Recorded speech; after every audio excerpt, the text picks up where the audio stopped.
दोस्तों नमस्कार। Colonel Ajay CEO Ajay astro money group first global astro finance digital channel से आपसे मुखातिब होता हूं। आज 8 अगस्त सन 2025।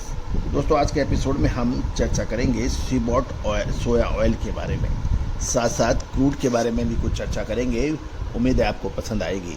साथ साथ हमारा अग्रिम विशेष रिसर्च रिपोर्ट आने वाले 3 से 5 दिन संभवतः खाद्य तेलों में एक विशेष मूव आने की संभावना बन सकती है।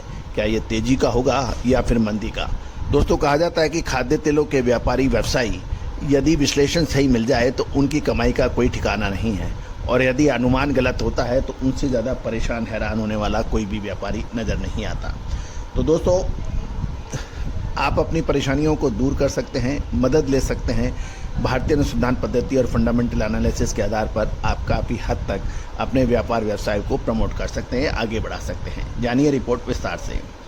दोस्तों खबर निकल के आ रही है कि गुरुवार को सीबॉट सोया ऑयल वायदा में गिरावट देखी गई। पिछले सत्र की बढ़त गंवाते हुए क्रूड ऑयल में कमजोरी से सेंटीमेंट कमजोर रहा, जबकि बेंचमार्क दिसंबर कॉन्ट्रैक्ट 0.20 सेंट की मामूली गिरावट के साथ 53.42 सेंट प्रति पाउंड पे बंद हुआ। जबकि खरीदारों की कमी और इंटर मार्केट प्रेशर ने अपसाइड को सीमित किया। साथ साथ फंड्स एक्टिविटीज़ की बात करें तो सोया ऑयल वायदा गुरुवार को नेट इवन रहा, यानी पोजीशन में कुछ बदलाव नहीं रहा। पिछले सेशन में फंड्स का रुख न्यूट्रल था, जिससे साफ है कि बाकी सीबॉट ग्रेन ऑयल सीड मार्केट में एक्टिविटीज़ के बावजूद सोया ऑयल फंड्स के अभी साइडलाइन बाइंग है। क्रूड ऑयल का वायदा कमज़ोर था। सितंबर WTI क्रूड 0.47 सेंट या 0.73% गिरकर $64.88 प्रति बैरल पर बंद होने के समाचार हैं। गौरतलब है कि मजबूत डॉलर और जियोपॉलिटिकल रिस्क घटने की संभावनाओं से प्रेशर बना, क्योंकि राष्ट्रपति ट्रंप आने वाले दिनों में यानी अगले सप्ताह रूस के राष्ट्रपति पुतिन से मुलाकात करेंगे, ताकि रूस और यूक्रेन के युद्ध समाप्त करने पर चर्चा हो सके। इस कदम से रशियन एनर्जी एक्सपोर्ट पर लगे सैंक्शन हटने और ग्लोबल सप्लाई बढ़ने की संभावना है। लेकिन हमारी गणनाएं ये कहती हैं कि अगले आने वाले कुछ सेशन में जियोपॉलिटिकल और जियो इकोनॉमिकल टेंशन बढ़ सकते हैं, घटने की संभावना नहीं है। और पुतिन और ट्रंप की जो आपसी वार्ता के ऊपर जो बाजार उम्मीद लगा रहा है, ये बेनतीजा साबित होने की प्रबल संभावना है, क्योंकि प्रेसिडेंट डोनाल्ड ट्रंप अपने लक्ष्य की तरफ बढ़ रहे हैं, जबकि पुतिन जब तक उसका लक्ष्य पूरा नहीं होगा वो पीछे हटने को तैयार नहीं होगा, ऐसी उम्मीद लगाई जा रही है। ऐसी हमारा विश्लेषण है। दोस्तों हमारा विश्लेषण गलत भी हो सकता है, लेकिन बाजार संभावनाओं का खेल है। कोई इसमें तेजी देखता है, कोई मंदी देखता है।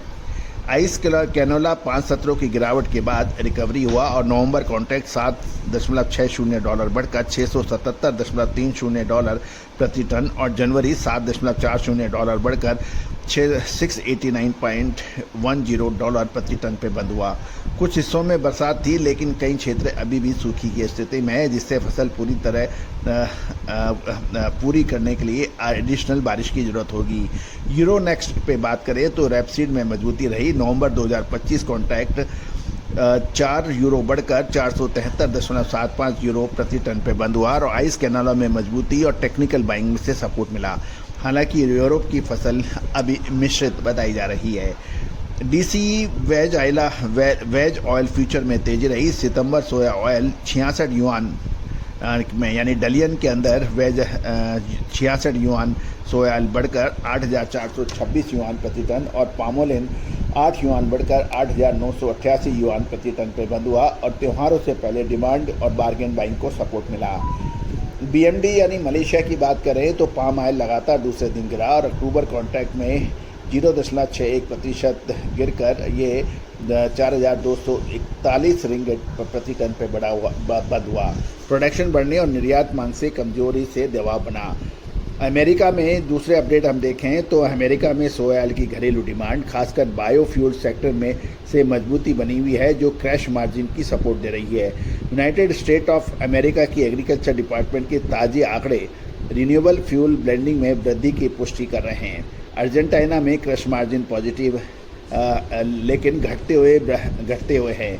ब्राज़ील में घाटा है और कमज़ोर मार्जिन से साउथ अमेरिका में क्रशिंग घट सकती है, जिससे ग्लोबल एफओबी वैल्यूज में गिरावट सीमित रह सकती है। निष्कर्ष ये निकल रहा है कि सीबॉर्ड सोया ऑयल वायदा दायरे में ट्रेड कर सकता है। अमेरिका की मजबूत घरेलू डिमांड सपोर्ट दे रही है, लेकिन क्रूड ऑयल में गिरावट एक चिंताजनक बात है। एक्सपोर्ट कॉम्पिटिटिवनेस की कमी और पाम ऑयल की सीजन सप्लाई बढ़ने से निकट अवधि में अब उतार चढ़ाव देखा जा सकेगा। दोस्तों, पूरे शो को आप ध्यान से सुने समझें, हमने अपना मत स्पष्ट रूप से दे दिया है। साथ साथ कल हमारा 7 तारीख का जो लाइव शो था 11:30 बजे, उसमें भी हमने कॉटन और खाद्य तेलों के उतार या चढ़ाव यानी तेजी या मंदी के स्पष्ट संकेत दिए हैं। दोस्तों, कहा जाता है कि यदि आप किसी भी एनालिसिस्ट को सुनते हैं तो उसको आपको लगातार सभी शो सुनने पड़ते हैं। ऐसा नहीं है कि कोई एक शो आपको लगातार भेजा जाए, उसके अंदर सारी चीज़ें एक ही शो में बताई जाए। दोस्तों, लगातार अपडेट रहने के लिए आपको चैनल को सब्सक्राइब करना होगा, बेल आइकन को पुश करना होगा, यानी घंटी के निशान को पुश करना पड़ेगा, तभी आप जानकारी ले पाएंगे। साथ साथ कोई भी विशेष अग्रिम रिसर्च रिपोर्ट के लिए आप संपर्क कर सकते हैं। All the very best, good luck, happy trading.